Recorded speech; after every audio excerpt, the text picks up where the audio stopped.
Well, last year we had Cinemarehiyon as a part of Montanosa Film Festival. And since Davao was the host of Cinemarehiyon last year, the festival director came to Baguio City with her team, and we did a lot of screenings at the Ililikha of Kidlat-Tahimik. And in other venues, so we also screened some films at the Baguio Convention Center and at the Diplomat Hotel. And since yung NCC chair at that time was Tolentino, he recommended quite late actually, no, January lang this year, they offered a partnership with Montanosa Film Festival, thinking probably that we're the most prepared among the regional film festivals since we didn't stop during the pandemic. We held our first Montanosa Film Festival in 2021 and the second one last year.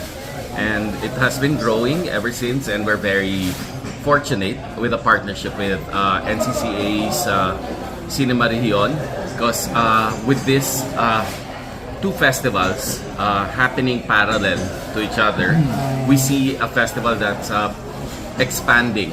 We are looking at a significant growth in the Montanosa Film Festival as we are trying to push the Montanosa Film Festival to become an international film festival by 2024. How does the synergy with Cinemarehiyon work with you?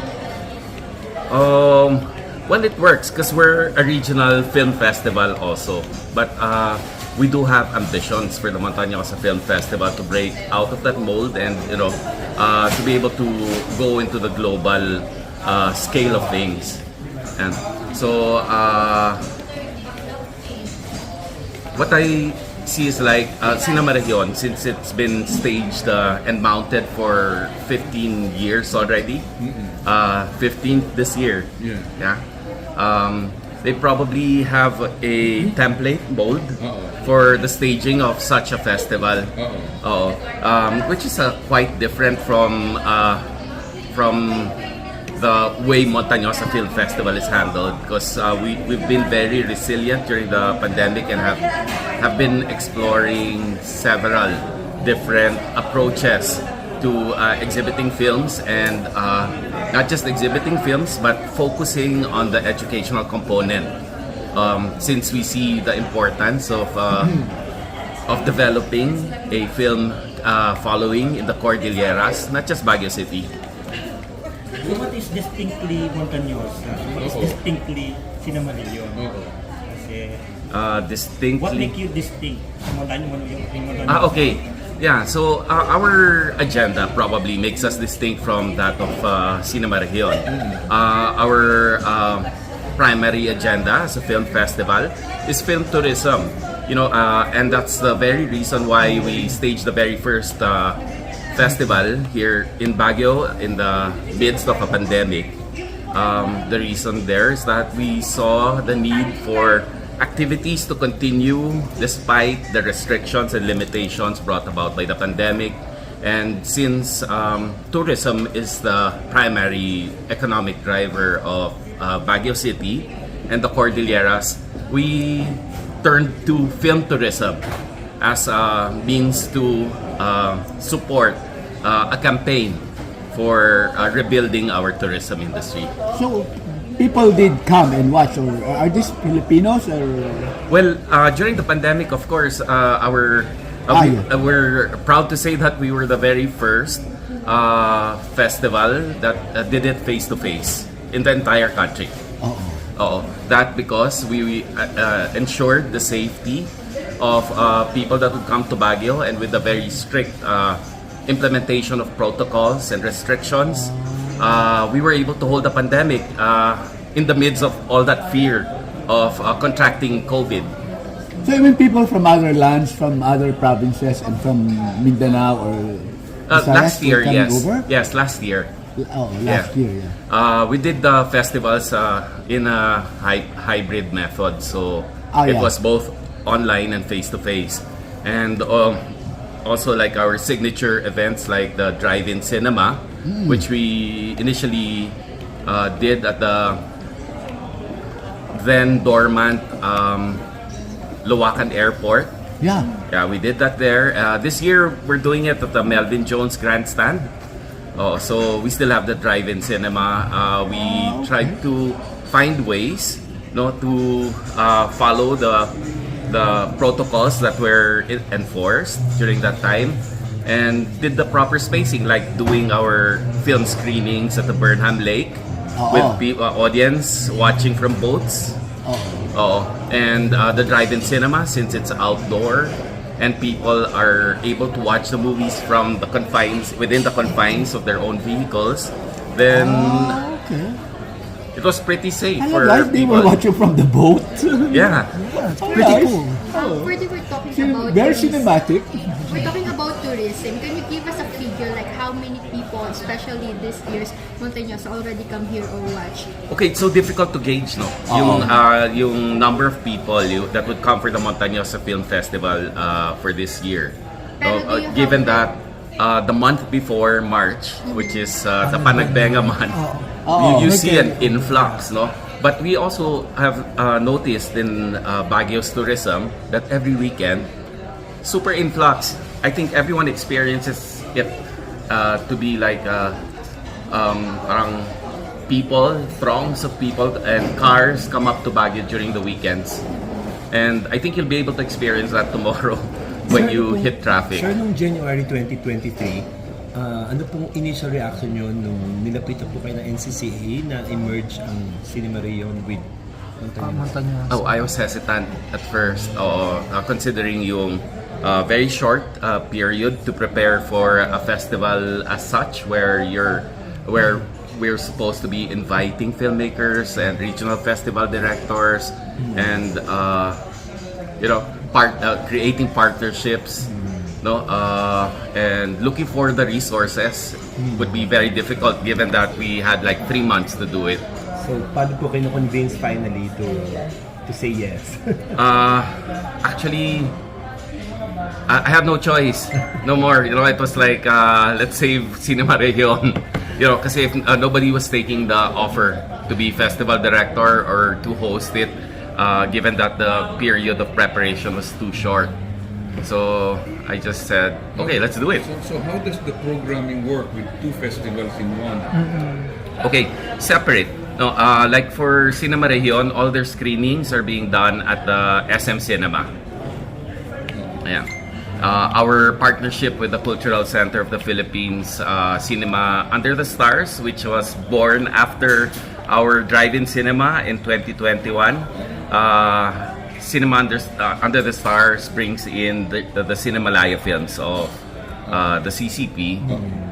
Then we have a different section for Cine Icons. These are all part of the CCP outreach programs.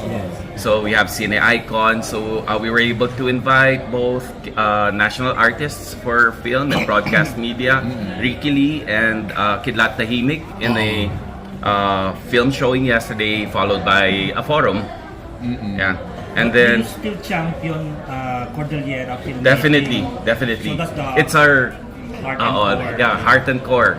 So how do you encourage that? Do you give grants to filmmakers? Yes, we do. To produce? Yes, we do. In 2021, we only had like one category. We were just like starting up, and we had like several categories. I mean, in one festival, which we split up into 3 categories last year. So narrative, documentary, and mobile phone filmmaking. Yeah. We would select 8 finalists per category, and each finalist receives a seed money, a grant, to produce their films. How much? 50,000 each. So how many films are taking part in the Montanosa alone this year? This year we have like a harvest of 24 films from the past 2 Montanosa Film Festivals. These are the winners and participants. Yung Cinemarehiyon, ilang... In Cinemarehiyon, we have close to 70 films. Ang dami. Oo. Tapos, kanina sabi nyo yung Montanosa, primarily to help boost tourism. Whereas Yes. ang Cinemarehiyon, you were explaining the difference between the Well, two. Cinemarehiyon kasi the way I see it, I've never experienced like attending Cinemarehiyon in the past. Oo.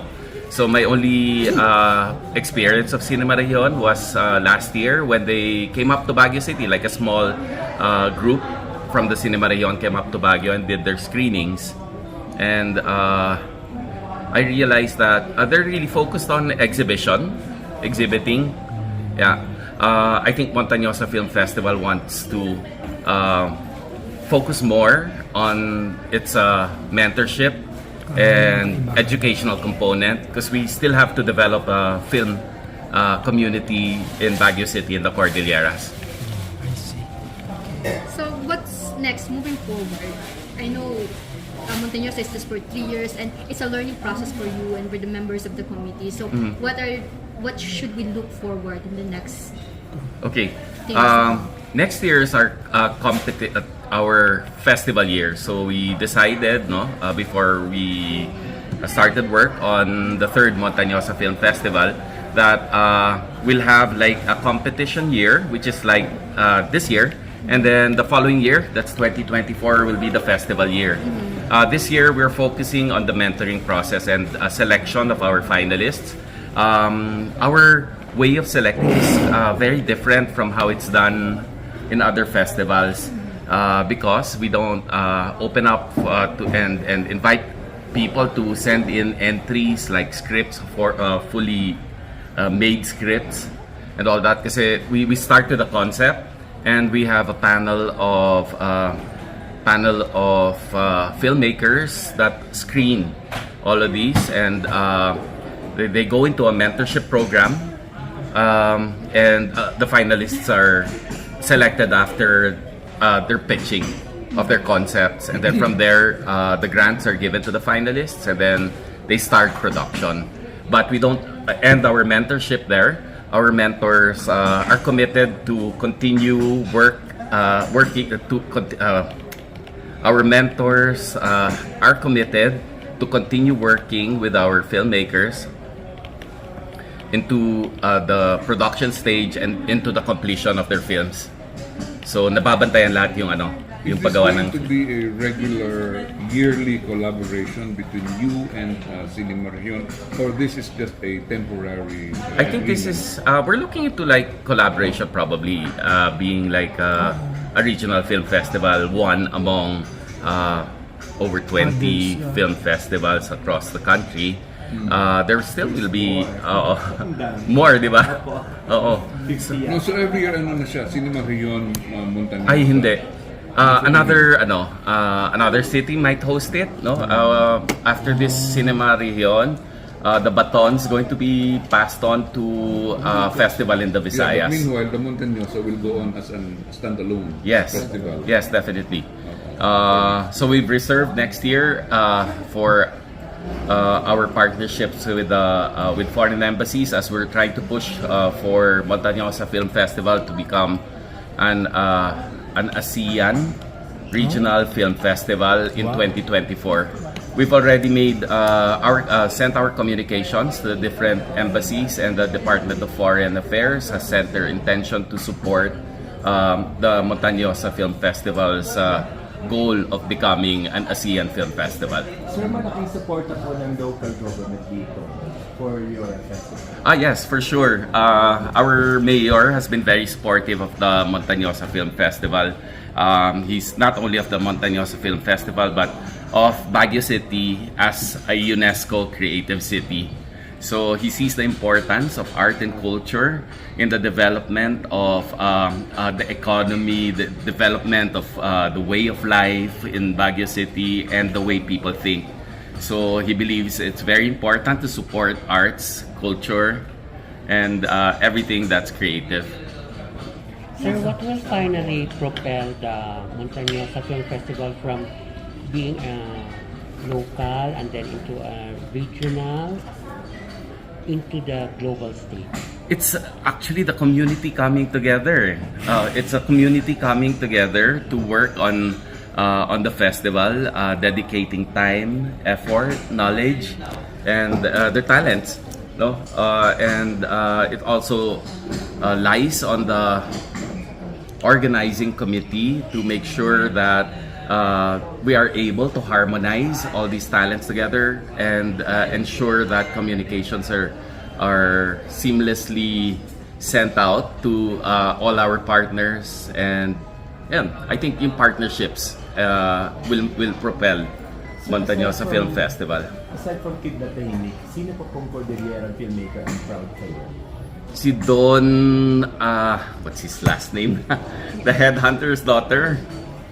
Oh, nanalo yan sa Sundance Sundance Festival. Festival. Oh, Don, nakalimutan ko yung name, sorry.